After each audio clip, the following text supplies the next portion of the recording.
Oke, jadi saya buka ya. Assalamualaikum warahmatullahi wabarakatuh. Selamat malam. Jadi kita kuliah malam lagi ya. Hari ini ya masih online. Kita melanjutkan materinya yaitu ya tentang penulisan publikasi ilmiah. Jadi nanti di semester akhir atau di tugas akhir nanti kalian ada namanya riset ya, penelitian riset. Jadi kalau zaman saya dulu tuh misalnya kita perancangan bangunan gitu ya, merancang dulu saya tugas akhirnya itu pondok pesantren modern dengan konsep arsitektur Islam di Kota Malang gitu ya. Lokasinya di sini gitu ya. Jadi nanti ada satu tugas akhir berbentuk perancangan arsitektur pondok pesantren modernnya itu seperti apa. Kemudian ada laporannya itu seperti tesisnya itu isinya itu ini analisa dan konsepnya. Jadi teorinya arsitektur Islam itu apa, terus ciri-cirinya gimana, terus background-nya seperti apa, terus dianalisa, terus analisa tapakan, terus diimplementasikan ke desain perancangan ruang luar, ruang dalam. Akhirnya nanti arsitektur Islam yang teori itu muncul di perancangan kita di tugas akhir. Jadi nanti ada 2. Makanya kita perlu publikasi ilmiah ini karena luarannya juga 2, satunya riset, satunya desain. Jadi kalian dapat 2 tuh di tugas akhir nanti di semester 8. Jadi ini sebenarnya urutan dari lanjutan dari materi untuk riset ya. Jadi publikasi ilmiah itu dan tujuannya ini ya. Publikasi ilmiah dapat dimaknai sebagai upaya untuk menyebarluaskan suatu karya, pemikiran, atau gagasan, atau sekelompok orang gitu ya, sekelompok ilmuwan gitu ya, yang memiliki kecerdasan atau punya keahlian dalam suatu bidang gitu ya. Jadi orang pakar itu nggak boleh semuanya bisa ya, jadi cukup pakar di satu bidang, tapi dia ahlinya mendalam gitu ya, seperti orang menggali sumur gitu ya. Jadi cari air itu konsepnya cari ilmu itu seperti mencari air di dalam sumur ya. Jadi semakin hari semakin ke dalam akhirnya ketemu air. Bukannya mencari ini ya melebar, menggalinya melebar, kita akhirnya nggak ketemu airnya. Muaranya nggak ketemu. Jadi publikasi ilmiah juga ditujukan kepada komunitas yang memiliki kesamaan ilmu. Jadi publikasi ilmiah kita misalnya arsitek itu apa?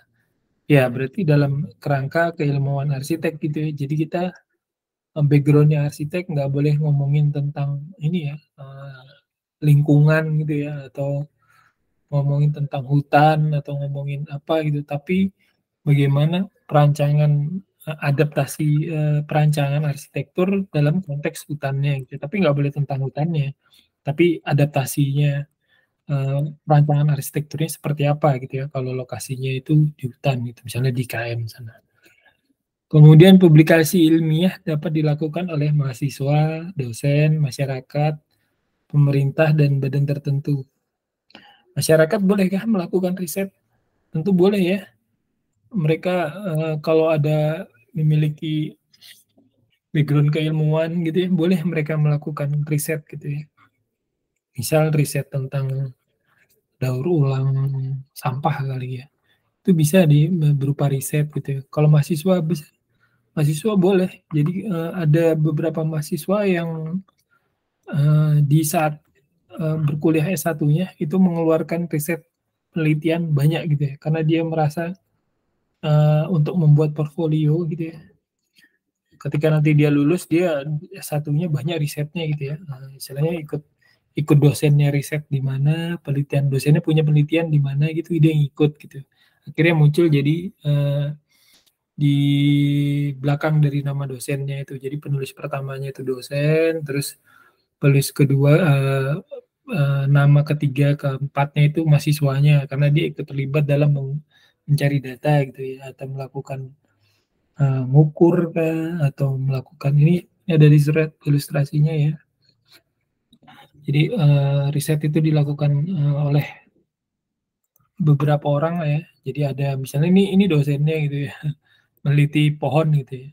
Ini mahasiswanya ini. Karena, yang paling gampang itu sebenarnya melibatkan mahasiswa ya, karena nggak perlu biaya ya, kalau dia meng-hire asisten untuk riset gitu ya, itu perlu biaya ya, gaji bulanan mungkin gitu ya, atau honor gitu ya. Kalau dosen, mahasiswa kan tidak. Jadi dia jadiin tim, anggota tim untuk mencari data lapangan, atau seperti ini gitu ya, mengukur atau apa gitu ya, mendokumentasikan, kondisi lapangan. Jadi umpan baliknya atau feedback-nya untuk mahasiswanya nanti namanya ada tuh di belakang dari nama dosen.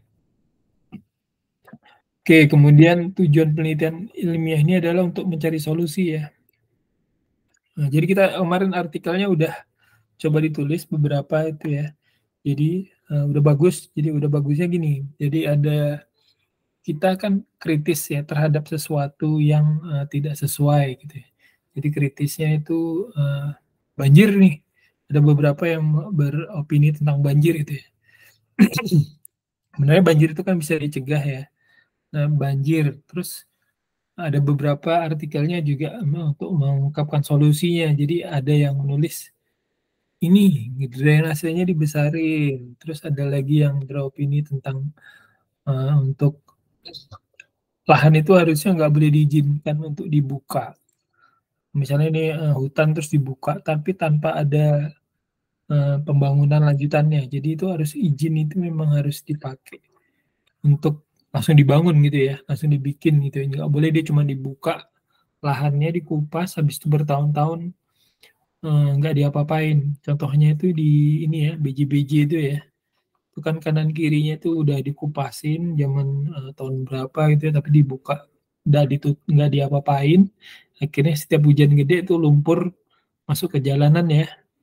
Nah itu kasus-kasus kayak gitu memang perlu kepekaan dari mahasiswa, dosen, masyarakat gitu ya. Jadi menulis opini gitu ya, jadi, harus, mengeluarkan ini ya, intuisinya ya, untuk mencari pemecahan masalahnya itu. Soalnya kalau nggak ada dari mahasiswa, dosen, atau, orang yang memiliki kecakapan menulis untuk menyampaikan itu, nanti semua orang di balik papan itu mungkin, "Alah sudah biarin aja, alah biarin aja." Karena nggak ada yang berbicara gitu ya. Nggak ada yang memberanikan berbicara atau nggak ada yang punya kecakapan menulis, akhirnya diabaikan aja, "Alah biarin aja, banjir nanti kan dibersihin juga." Nah itu berulang-ulang bertahun-tahun gitu ya. Itu ya jadi, pengertian publikasi ilmiah itu ya. Jadi itu adalah kegiatan riset yang tujuannya untuk mencari solusi lah. Kemudian ini ada contoh gitu ya, mungkin, penelitian-penelitian yang publikasi ilmiah, ini kebetulan punya saya nyari yang punya saya aja biar gampang jelasin apa isinya gitu ya. Jadi kemarin ini di tahun 2020 kalau nggak salah, apa 2019 gitu ya. Terbitnya di 2020 tapi penelitiannya dilakukan di 2018 sama 2019.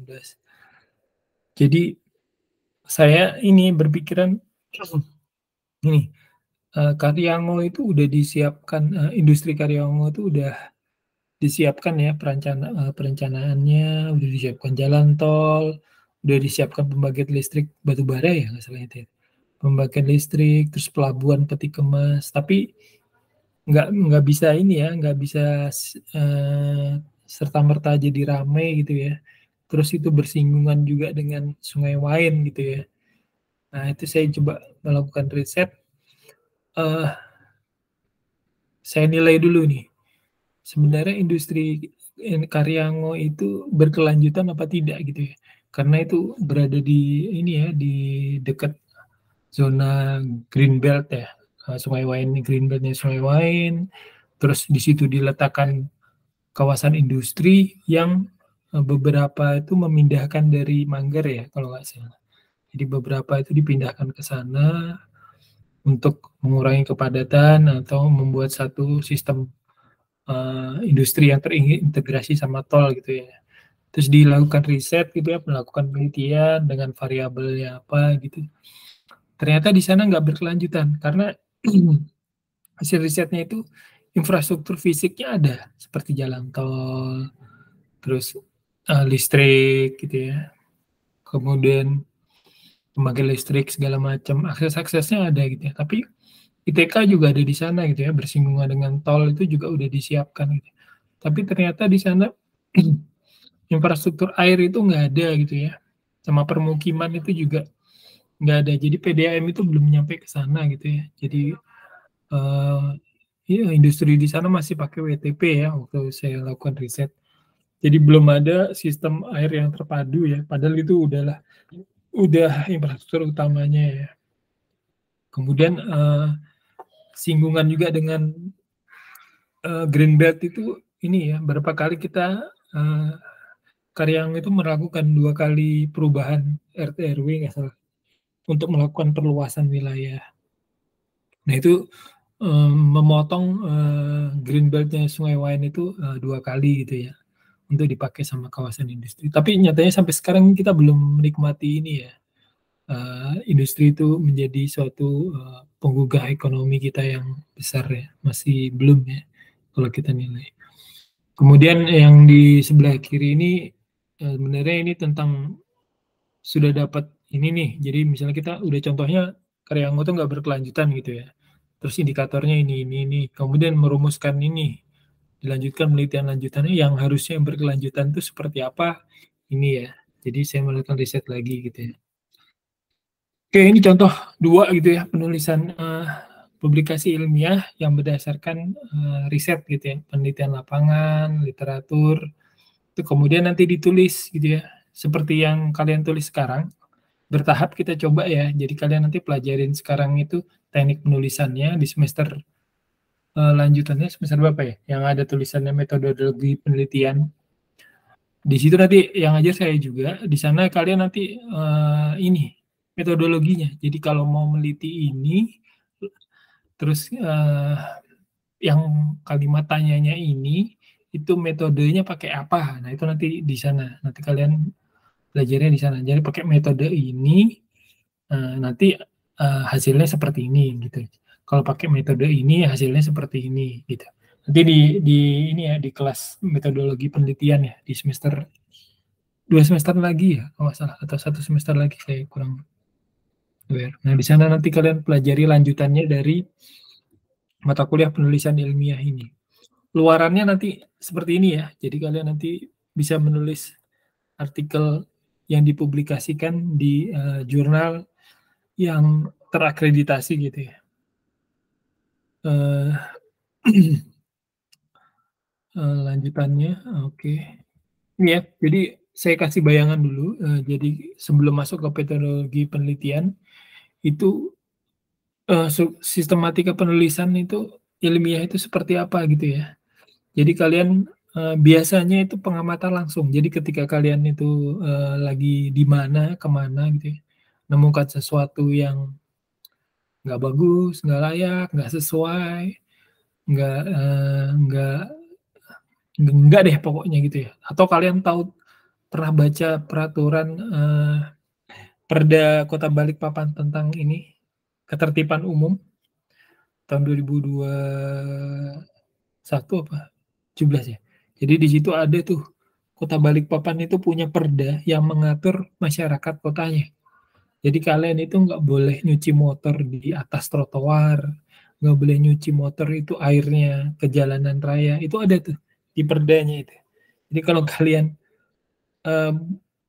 baca terus itu jadi kayak code-nya apa peraturannya ini ya untuk bertata tertib berlingkungan di Kota Balikpapan. Di sana ada juga mengatakan kalau nggak boleh melakukan ini yang agak unik, nggak boleh mukul ini tiang listrik. Jadi kalian nggak boleh mukul tiang listrik, nyaring gitu atau di waktu tertentu kalian nggak boleh tuh mukul tiang listrik gitu ya. Untuk itu mengganggu ketertiban umum. Nah itu juga bisa tuh dijadiin ini ya, jadi penulisan ilmiah gitu ya. Ternyata di kampung saya ada orang mukul tiang listrik setiap hari misalnya gitu ya. Padahal di peraturannya itu Kota Balikpapan nggak ada. Nah itu ada gap di situ ya. Ada peraturan yang nggak boleh tapi masyarakatnya kok melakukan. Nah seperti itu ya. Jadi biasakan melakukan ini ya. Kalau mahasiswa itu ada yang aneh gitu ya. Aneh. Di foto gitu ya. Misalnya ada yang Misalnya ini jalan gitu ya, jalan Trans Kalimantan gitu ya. Ini aneh nih, kok jalan poros antar provinsi tapi kok jelek, udah deh saya foto gitu ya. Harusnya ada tanggalnya, di foto terus ada tanggalnya sekian sampai sekian. Gitu ya. Ini ada gorong-gorongnya misalnya gitu kan. Nah, kita ikut kritis aja deh di foto gitu kan, dokumentasi kita. Nanti ketika mau nulis tentang sesuatu apa, kita punya database-nya ya, database foto-foto tahun berapa gitu ya.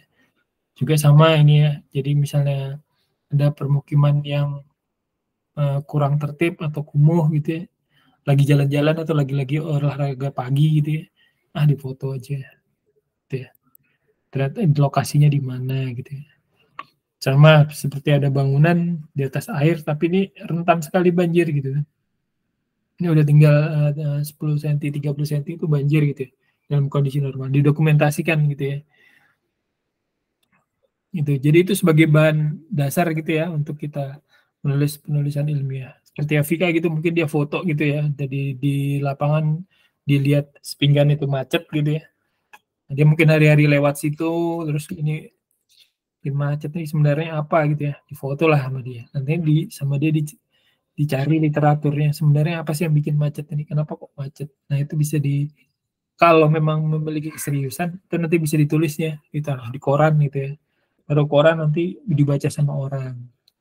Tapi konsekuensinya kalau udah ditaruh di koran ya kita bisa mendapatkan feedback ya, umpan balik ya, berupa setuju, nggak setuju, bisa jadi ada orang marah, terus segala macam ya. Tapi kita kan akademis ya, jadi kita punya buffer nih selama masih jadi mahasiswa atau jadi mahasiswa S2, S3, jadi kita masih punya buffer karena kita di backgroundnya akademis.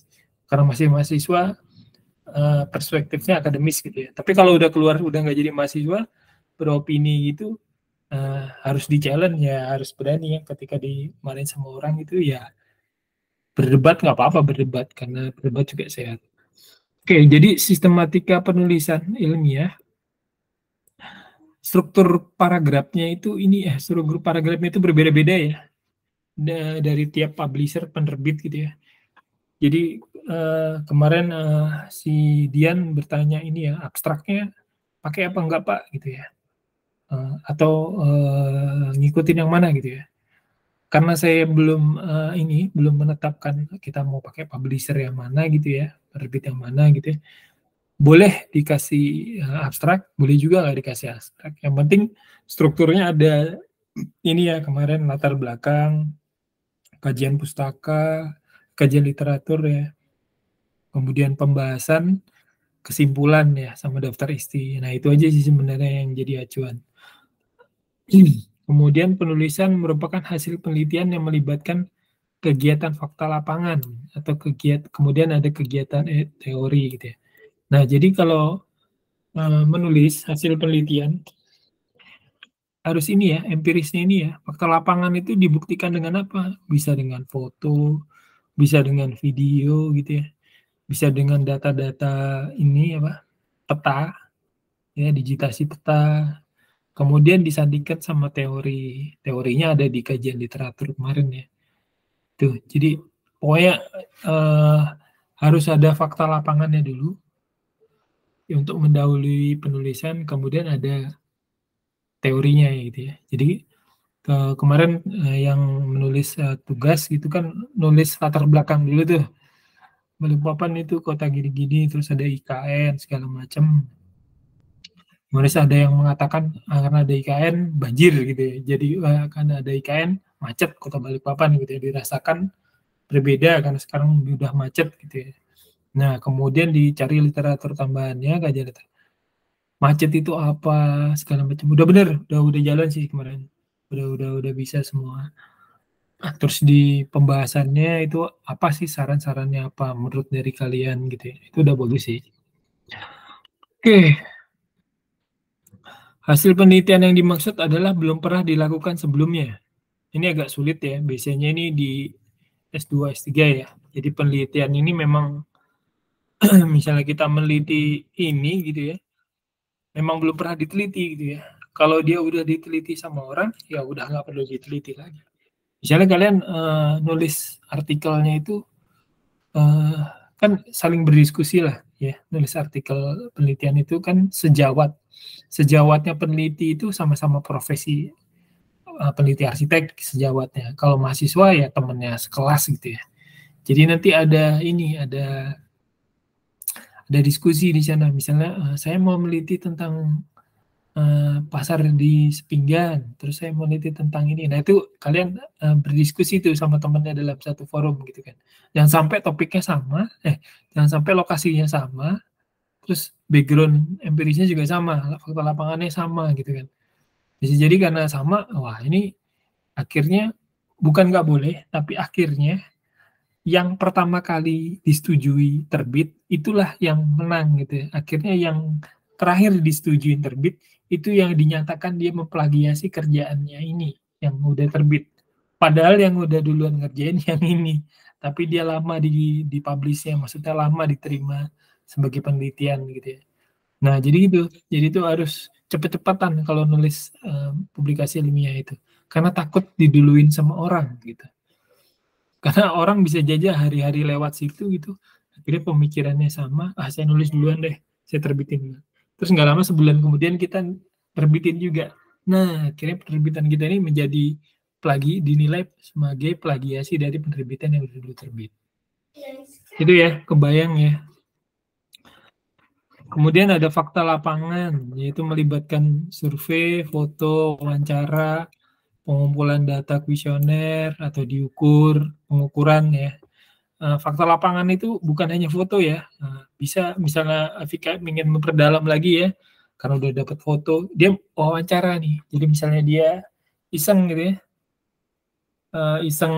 iseng akademis gitu ya. Jadi dia berhenti gitu, terus dia nanya ke ini, nanya tukang parkirnya di situ, nanya ke penjualnya yang di pinggir jalan itu, tanya orang yang berkendara di situ gitu ya, untuk sebenarnya orang berjualan itu kenapa di situ? Kenapa kok di pinggir jalan? Kenapa nggak di dalam kawasan pasar? Terus ada jukir gitu, tanya juga, kenapa kok jukir ini memfasilitasi parkir di situ gitu ya? Kan nambah macet, kenapa difasilitasi, diberi ruang gitu ya? Terus sama yang pengendara motor juga diwawancara gitu ya. Kenapa kok lewat sini? Kan sini ini jalannya kecil gitu ya. Kan bisa macet, kenapa lewat sini? Nah, segala macam gitu ya. Akhirnya nanti ini ya, akhirnya kalau dari wawancara tuh bisa mengarah ke ngukur gitu ya. Misalnya jalannya itu sebenarnya normal, gitu ya. Cuman di sana ada pabrik misalnya gitu ya. Jam-jam tertentu jadi macet gitu. Atau jalannya itu sebenarnya normal, tapi itu akses untuk ke Sepinggan Sepinggan Baru gitu ya, satu-satunya yang dekat gitu ya. Jadi nanti kesimpulannya, oh jalanan itu macet karena ini. Nah akhirnya ini ya, penelitian ilmiahnya itu kredibel gitu ya, valid gitu ya. Karena banyak fakta yang diungkapkan. Terakhir ini, kajian teori. Jadi kajian teori itu, kenapa perlu kajian teori? Karena ini ya, untuk yang pertama itu sebenarnya untuk mencari relevansi gitu ya. Jadi nanti misalnya mau mengangkat topik yang di Sepinggan tadi atau banjir tadi di lokasi Posindo, misalnya punya Fitri itu ada Posindo, misalnya dia mau melakukan penulisan artikel situ, dia kan bisa nyari tuh sudah ada belum ya yang mengangkat tentang Posindo, daerah Posindo situ gitu. Ternyata setelah dicari-cari pakai Mendeley kemarin yang web browsernya Mendeley, ternyata udah ada 2 nih membahas tentang daerah Posindo, tapi dia nggak membahas banjirnya misalnya gitu, tapi membahas tentang kontur terus kepadatan penduduknya. Nah itu bisa disandingkan. Di penelitian sebelumnya itu ada orang membahas ini, ada orang membahas ini, saya membahasnya di sini nih, jadi belum pernah dilakukan di kawasan. Jadi kajian teori itu untuk menyandingkan ini ya, untuk menunjang artikel kita. Jadi artikel kita tuh kaya gitu ya. Ibaratnya itu kaya akan olah pikir gitu. Yang terakhir adalah kesimpulannya bermanfaat bagi komunitas. Bermanfaat ya bisa jadi misalnya opininya si Diki itu bisa jadi menurut pemerintah kota, "Oh bagus nih teorinya dia, drainasenya digedein, terus dibikin pakai plastik," misalnya gitu, dari plastik, itu murah buatnya gitu ya. Nah, jadi hal-hal seperti itu ini ya, bisa jadi solusi untuk komunitas, masyarakat, atau negara gitu. Ketika, solusi atau artikel yang kita, eee, buat itu bermanfaat ke orang lain tuh ini ya, senang jadinya, sebenarnya senang gitu ya. Atau dikutip saja itu sebenarnya udah senang ya, apalagi ini dipakai sebagai rujukan gitu ya. Oke, ini dulu. Jadi kita udah ada 3 slide dulu. Kalau ada yang mau didiskusikan, boleh sambil saya minum dulu. Monggo kalau ada yang mau didiskusikan.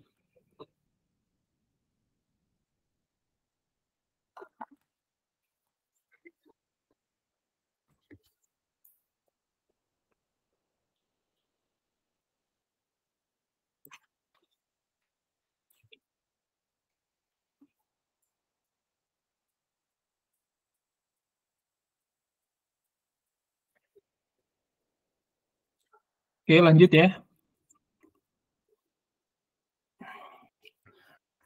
Oke, lanjut. Oke. Ini kalau kita breakdown seperti ini ya, penulisan ilmiah yang seperti ini, itu rata-rata, ini, step-stepnya gitu ya, langkah-langkahnya ini, gitu ya. Kenapa saya kasih ini, gambar kayak gini, sebenarnya untuk memudahkan ini ya, penjelasan gap sama dasain dasolen ini ya. Nanti beberapa kali nanti, di beberapa materi nanti banyak ini membahas tentang dasain dan solen. Nah, di sini apa di slide lainnya? Oleh. Oh, di slide lain. Jadi gini ya, jadi latar belakang itu sebenarnya muncul kalau kalian udah bagus nulis latar belakang, tapi kalau mau memperdalaminnya lagi, jadi rata-rata latar belakang itu ditulis dengan ini ya, dengan adanya dasain dan dasolen. Dasain itu bisa di-googling juga kalian, apa sih sebenarnya dasain, dasolen itu. Jadi dasain itu sebenarnya cita-cita tuh atau harapan gitu ya. Jadi harapannya itu,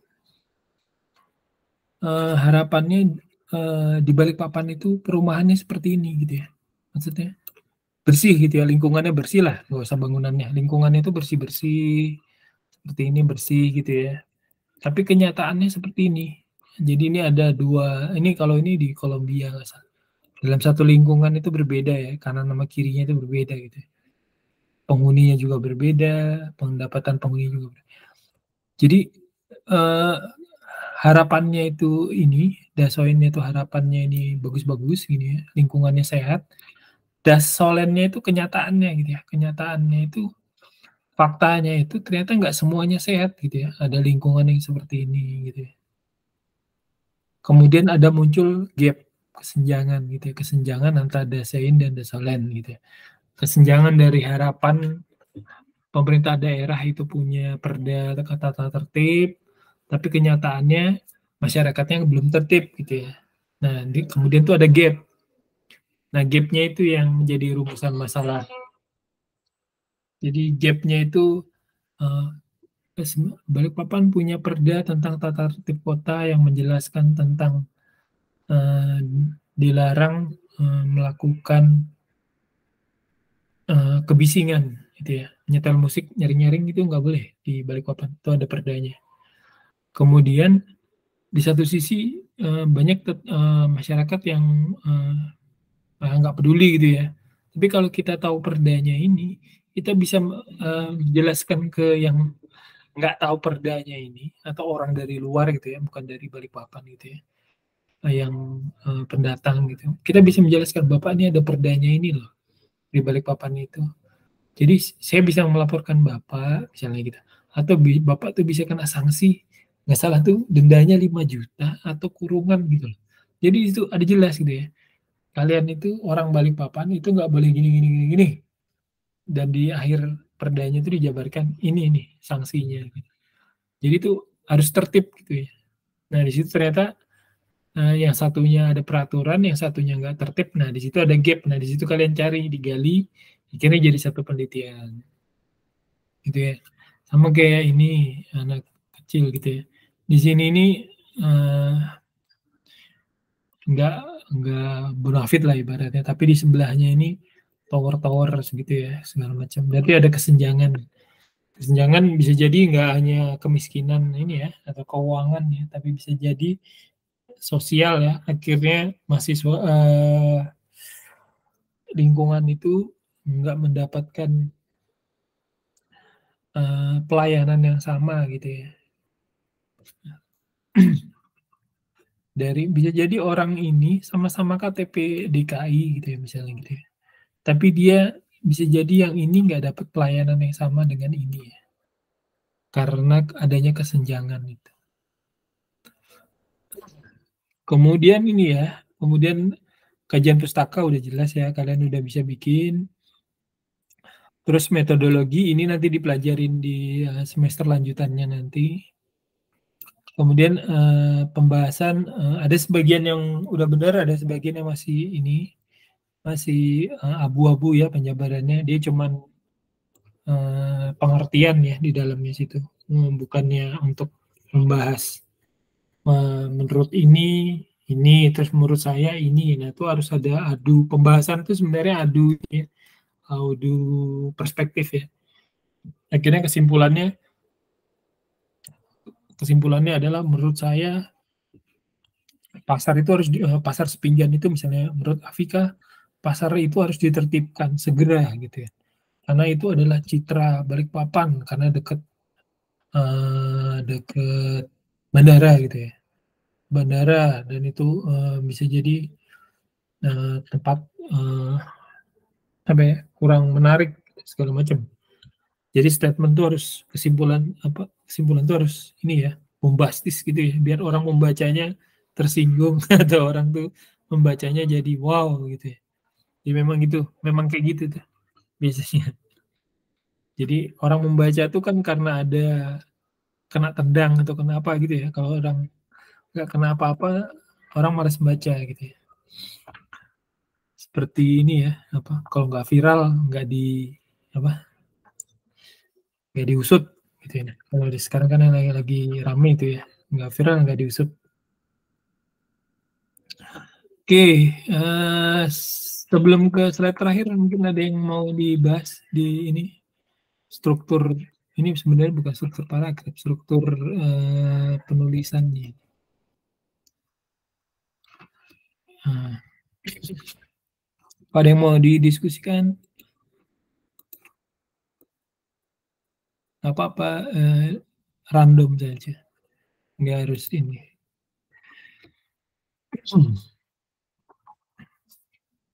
Ini nanti belajarnya di ini ya, di semester lanjutannya, metodologi penelitian. Jadi kalau kalian bahas kemiskinan, misalnya gitu pakai alat analisis apa, data primer dan sekundernya itu apa gitu ya. Data primer misalnya contohnya data yang real ya, yang kita dapatkan sendiri gitu ya. Misalnya data wawancara, foto, observasi lapangan. Kalau yang sekunder itu data yang kita dapat dari orang lain ya, seperti peta RT RW, terus koran, apa ya, yang inilah literatur. Kemudian ada kalau instrumen data sama metode analisis itu tergantung nanti alat analisisnya apa mengikuti. Itu nanti kita pelajarin satu semester ya di semester lanjutannya. Soalnya itu tajam, maksudnya itu alat untuk melakukan penelitian gitu ya. Oke, ada yang mau didiskusikan?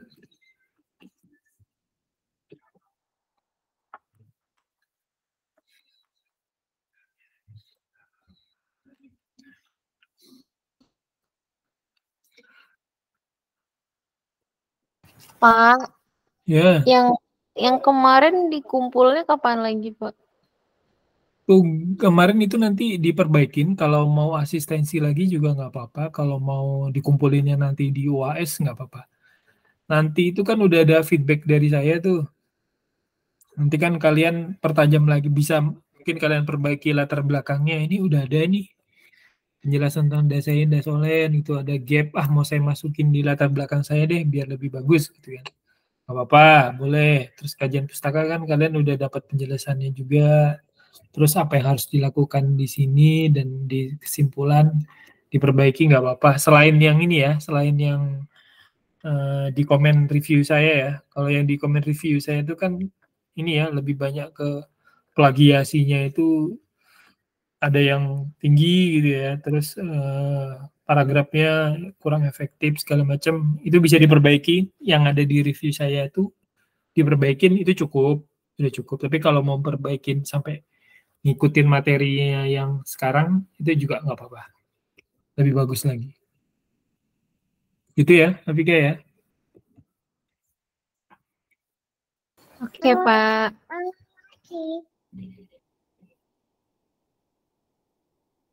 Oke, ini ya terakhir nih, slide terakhir nih nggak salah. Oh ya, jadi gini,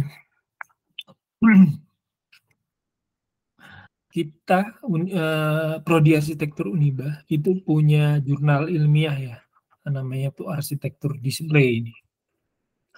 Display ini nama yang memberikan nama ini Bu Rilia ya. Jadi dia yang inisiasi untuk nama display ini ya. Terus pengelolaannya diserahkan ke saya gitu ya. Jadi kita yang bikin pengelolaan. Terus siapa yang boleh nulis. Terus editorialnya dari saya juga, reviewnya dari saya gitu ya. Sekarang kita udah punya 2 volume ya. Satu volume 2 nomor ya. Tahun 2022 kita udah punya 2 publikasi, 2 volume terbit. Nah, di volume 2 kemarin itu ini ya, ada permintaan dari Bu Rilia ya, mata kuliah yang bagus-bagus dari mahasiswa kita itu ini apa, dikemas gitu ya, jadi artikel penelitian. Jadi kalau kalian kunjungin volume 1 nomor 2-nya tahun 2022, itu ada ini hasil kalian analisa tapak. Jadi analisa tapak itu ada di jurnal ini, tapi dikemas ditulis lagi sama saya ya. Jadi saya tulis lagi itu. Yang kemarin kelompoknya submit itu ada di jurnal sini, gitu ya. Namanya nama dosen-dosen ya. Jadi itu nama pertamanya dosen-dosen, nama mahasiswanya jadi yang nama nomor 2, 3-nya mahasiswanya. Jadi tujuannya sebenarnya kita punya jurnal ilmiah arsitektur namanya Display, itu tujuannya untuk nanti mahasiswa juga menulis di situ nanti ya. Sekarang ini statusnya ini ya, udah saya daftarkan ke Google Scholar, udah terdaftar di Garuda Dikti juga, sudah dapat ISSN ya, yang versi online gitu ya. Jadi udah lengkap nih gitu ya. Tinggal mahasiswa kita menulis, dosen-dosen kita menulis di sana gitu ya.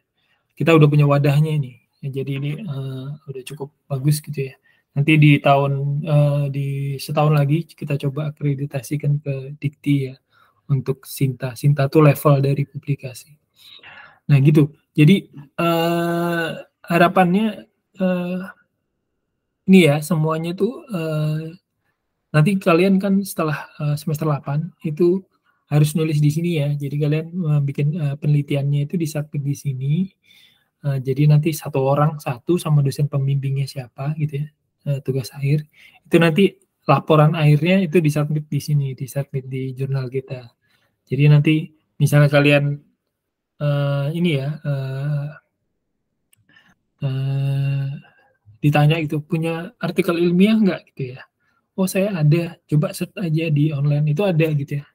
Nama-namanya misalnya namanya Vika ada gitu ya, terus namanya Maya ada segala macam gitu ya. Udah menulis gitu ya secara akademik di arsitektur Uniba gitu ya. Jadi nggak cuman mendesain, kita juga pernah menulis riset dan itu menulisnya di arsitekturnya Uniba gitu ya.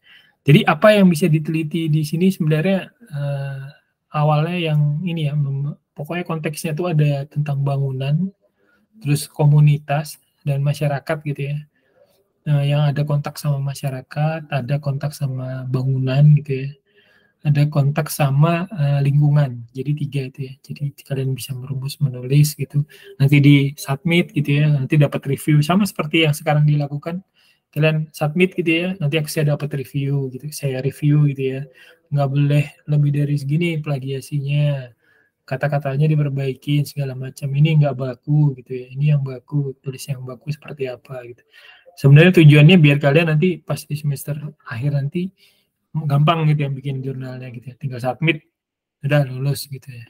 Kalau ada yang sempat gitu ya atau menulis gitu ya, udah merasa tulisannya bagus, misalnya di mata kuliah ini tugas akhirnya yang UAS kemarin, nanti yang UAS yang kalian laksanakan itu mau disubmit gitu ya di jurnal ini, siapa tahu bisa diupload gitu, bisa boleh gitu kan. Ketika bikinnya bagus, submit siapa tahu disetujuin gitu ya di jurnal ini. Karena kan ada proses review. Oke, itu ya. Jadi kalian dikasih materi untuk riset dan udah dikasih step-stepnya, terus dikasih wadahnya untuk menulis. Harusnya ini ya, harusnya berjalan ya. Tinggal kita mau bikin aja apa enggak gitu aja. Oke, itu terakhir. Atau ada yang mau ditanyakan tentang jurnal ilmiah kita nih?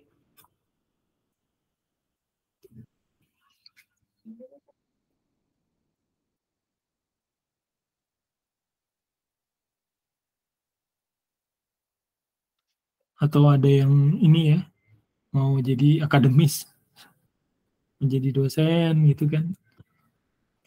Belajarnya di sekarang nih, menulis-menulis gitu, cara akademik.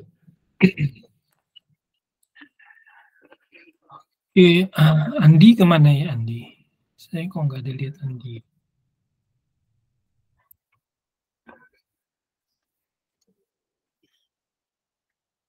Andi Hamzah nggak ada ya. Tolong kalau ketemu Andi di ini ya, disampaikan ya untuk tugasnya ya, disuruh kerjain aja.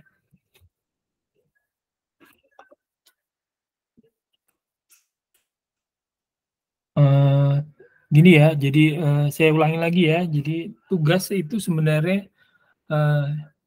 telat boleh, tapi bukannya setelah lewat terus saya nggak submit ya udah lewat. Tapi kalian boleh submit, tapi penilaian pembobotannya nggak sama ya teman-teman yang on time ya. Misalnya 2 minggu lalu dia udah submit gitu ya, udah ngikutin rule-nya dari UTS, submit, udah ini.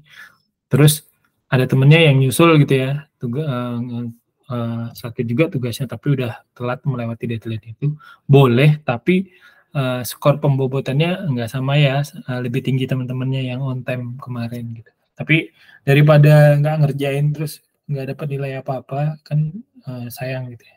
Jadi coba aja dikerjakan untuk dapat nilai gitu ya. Nah, kita kuliah memang sebenarnya tujuannya bukan untuk nilai ya, tapi pemahaman ya. Tapi kan indikator untuk mendapat pemahaman kan ya dari tugas. Kalau tugasnya nggak dikerjain, kita nggak tahu tuh paham apa enggaknya gitu, ngikutin apa enggak. Ya, oke. Ada yang mau ditanyain nggak? Atau mau didiskusikan lagi tentang apa yang dikerjakan kemarin?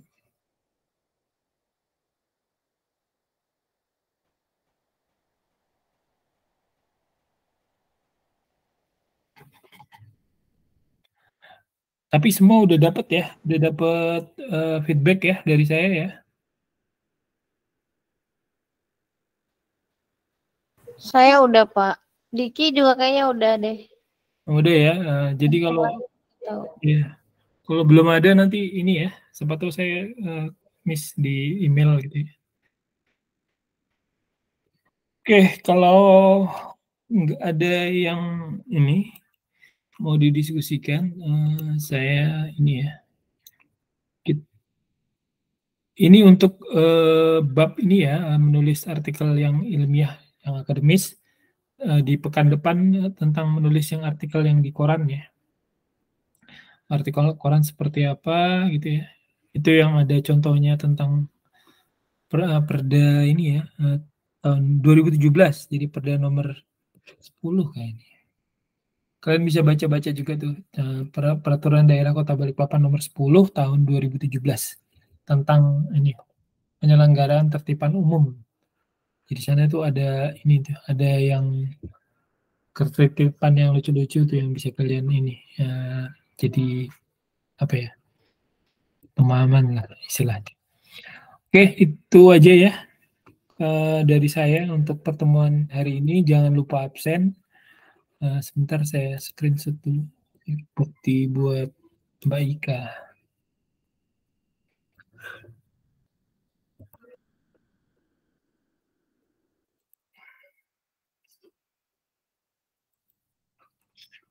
Oke, itu saja perkuliahan dari saya.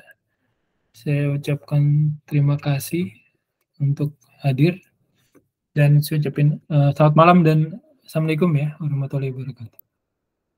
Waalaikumsalam.